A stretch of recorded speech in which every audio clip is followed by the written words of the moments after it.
swimming on this. How about, is that better? Yeah, that's a lot better. I'm not a giraffe. I mean, I look like I could be a messed up giraffe. Okay. That is not sheet music. It's just my notes. I did not prepare at all for this. I just said, okay, I'm gonna talk about this thing. And now that I'm here, it's obviously bringing me anxiety. 1 year ago, almost to this date, I had my first meet here. I met a lot of wonderful people, Erica, and a few familiar faces decided to show up today. Some new faces that I've never met before, and I can't wait to communicate with and meet and make new friends. 1 year ago versus now, I was living in Willimantic, and I was living with people who I thought were my friends. And now it seems as though life has completely changed for me. I'm now living in Moosup. I'm living with my best friend, and we have chickens who I have had for about 3 years now. That's not important. But it's funny how life changes sometimes and puts you in places that you think you may or may not belong until you really feel in your chest that you feel like you belong in a specific place. Just like I feel like my artwork has changed over time, and I think I know exactly what kind of artwork I want to make. So I want to introduce to you guys my 6-piece collection to your left. My right, your left. I'm slightly dyslexic, but not enough. I have discovered a way to deal with my traumas by creating artwork under what I call therapy art. I choose a subject I want to, it's almost like writing a poem or writing a story or writing a journal entry, but instead you're using image. So let me give you guys an example of the one that I shared last year that I decided to bring back this year. It's the one with the 2 hands that go like this. It's the bottom left. That one's called Pass the Baton. And almost 8 years ago, on Memorial Day weekend, I found out that my father passed away. It was a very, very hard situation for me. It was cocaine overdose, and it was very sudden. I had last spoken to him 2 days before I found out that he passed away.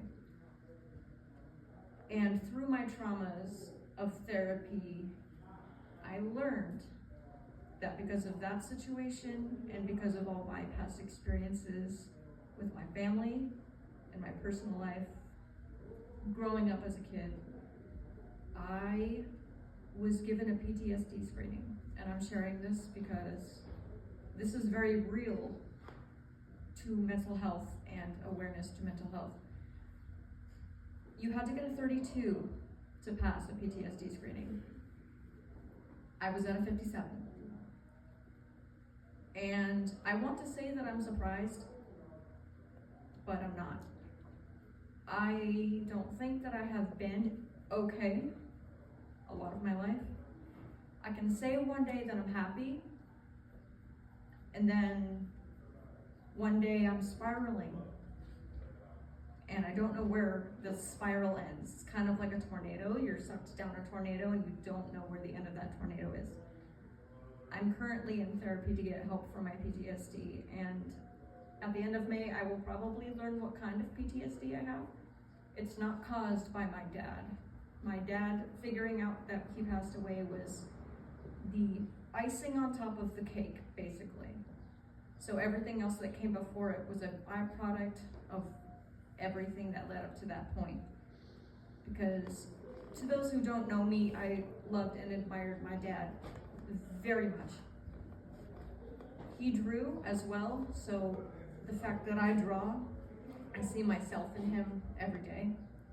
And when he first passed away, I felt like I couldn't draw anymore. I couldn't for the longest time, but I realized over time that because I needed to make artwork, I needed to find a way to make therapy out of artwork. And the last 2 years of my life, I've been honing the skill of art therapy, taking my traumas, those that I can remember, new and old, and then making them into pieces of art that people can look at and relate to their traumas as well. So the one on the very bottom left is considered to be my first tribute piece to my dad. From when he passed away, he was passing the baton, the pencil. He was passing the pencil down to me after he died because I'm supposed to continue what he started. He never really found out what kind of art he wanted to make, unfortunately. I think he wanted to be an illustrator for a children's book. He made these cute little bees and other insects and flowers, and he had this very childish imagination. And I think my art is more morbid, but he also had a problem with, the alcohol and drugs and stuff, so he ended up not being able to beat that. And due to his own situation, his personal life, it ended up being a byproduct of everything. So he passed away because of the byproduct of everything in his life. And I'm dealing with byproducts of everything from my life. It's hard to say when I stopped feeling okay. Today, I feel pretty okay, but like I said, sometimes I spiral. It's hard to know when is a good day, and it's hard to know when it's a bad day. I developed, and I think I talked about this last year, an alcohol problem about 4 years ago. And it's gotten to the point now where I need to talk to people about it and be away from that environment. So I decided to try my very best to finish a piece that I started making a couple months ago that I want to call Beautiful Destruction. I brought it here today and I put it on the wall last second. It's the only one that doesn't have information on it, and I'm going to talk about that today. That piece represents, so you are the flower. It's kind of hard to see from this far away, but I'll tell you here. It starts with a tiger lily, and it's on fire. The tiger lily is in a glass of alcohol, and the alcohol glass has strapped itself around the flower, and it's not able to get out. There are the jaws of life, which represent death and life at the same time, of the scissors that are going to cut off the head of the flower. This drawing is supposed to represent addiction and what alcohol addiction has done to me personally. It is extremely hard to ignore that voice in your head that tells you you need something when you think you don't or do. And I feel like making that piece has helped me to cope with and come to terms with the fact that this is part of me. I think PTSD is something that's going to be part of me for a long time, and I've been dealing with a lot of really bad things that have happened the last 2 years of my life. It just seems like every day something new happens. Basically, what I'm trying to say is, I don't think that life gets better. I think when we're kids, everything's great. But the longer we live and exist, the more worn down we get as people. And it's our responsibility to take care of our mental health, because if we don't, we're not going to survive. I have learned that being an adult is the hardest job we are all forced to be in. We didn't ask to be brought into this world just to be told we have to pay bills and have a credit score. And I think the idea of growing up and being this thing has been one of the hardest transitions in my life, because don't we all just want to be at home going outside, not worrying about the fact that we have real responsibilities, and some of us probably have children that we may or may not have chosen to have because of, accidents. My dad said that I was an accident, but he said I was a beautiful accident. He always believed good in me, and I think that the way we look at life really changes the way everything impacts us. To get back to the PTSD thing, so I kind of went on a bit of a spiel there. Didn't mean that.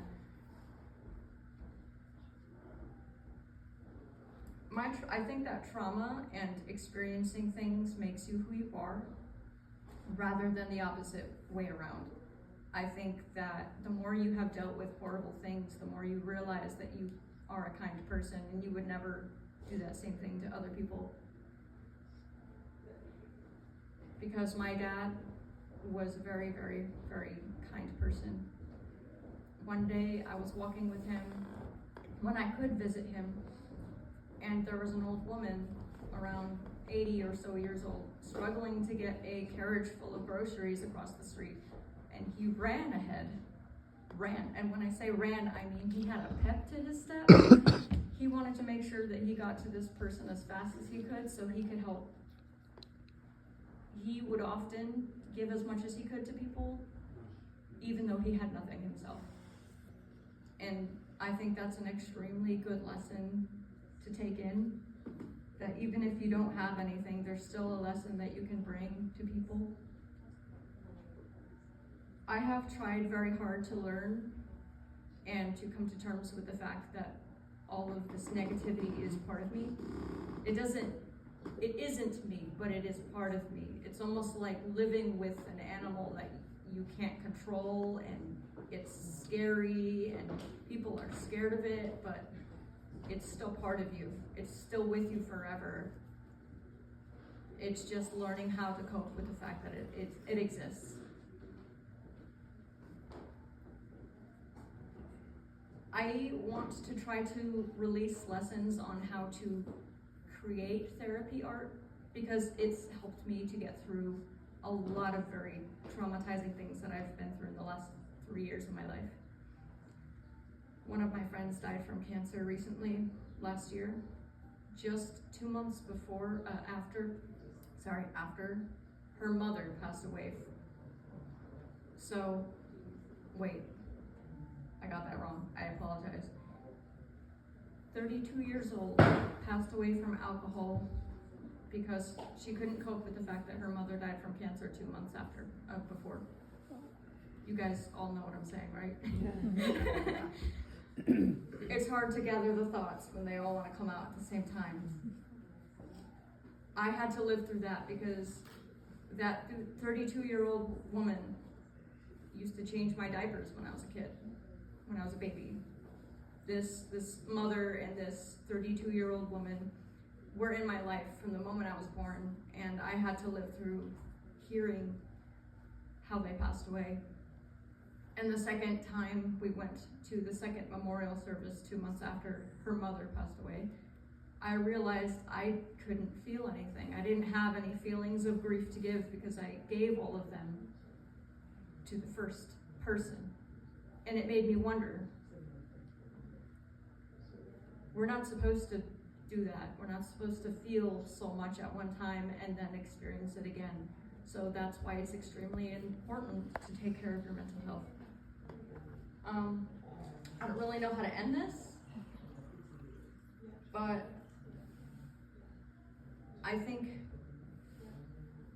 that's it. It is important to know that everyone, no matter how happy they are, they have a story, whether it's really dark, really morbid, and that's the kind of artwork I want to share, because I think that hiding that kind of thing from people is going to play into the illusion that everything is okay.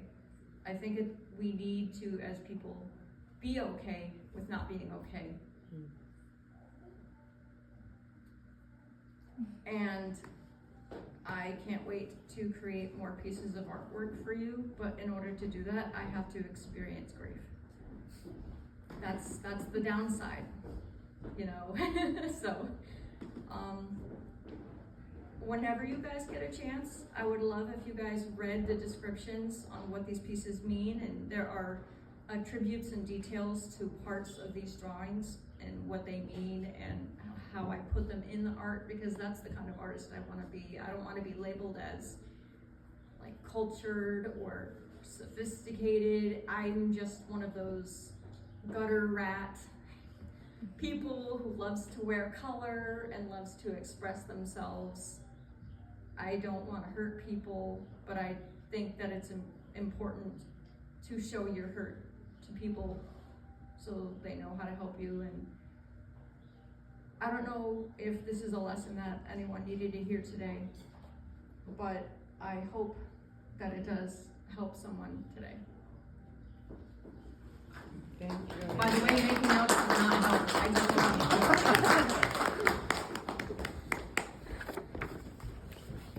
to